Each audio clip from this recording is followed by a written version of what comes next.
Dili na mahasol og magpaabot na lang sa klase ang himuon sa mga anak ni Leia Alba, ang inahan sa grade 2 o grade 5 sa Santa Ana Elementary School. Kay nituman siya sa panawagan sa Department of Education nga ang mga ginikanan nga sayo magpa-enroll sa ilang mga anak. Para mahibalan na mo kung sa among section pag-abot sa brigada, di na may magalison. May na una-una yun ta kay para di ta maglison ini pagbrigada na o pag-eskwela. Sumala ni Edita Cabigas, ang grade 6 teacher sa Santa Ana Elementary School, nagpahigayon na sab sila og advance enrollment. Sumala sa among statistics kagahapon, ang male na nagpa-enroll 227 and female 238, a total of 465.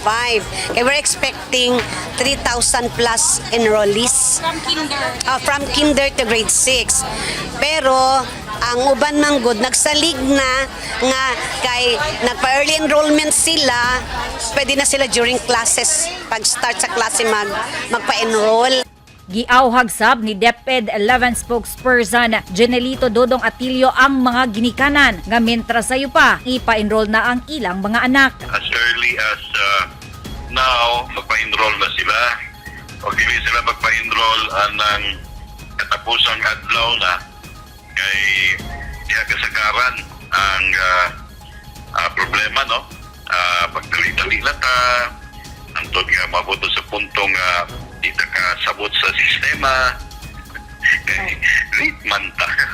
Wala.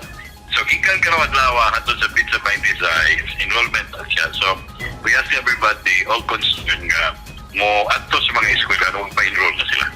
Naglaum ang DEPED-Eleven nga ipadayon ni Secretary Sonny angara ang mga maayong programang nasugdan ni Vice President Sara Duterte. O gilauman po na mo nga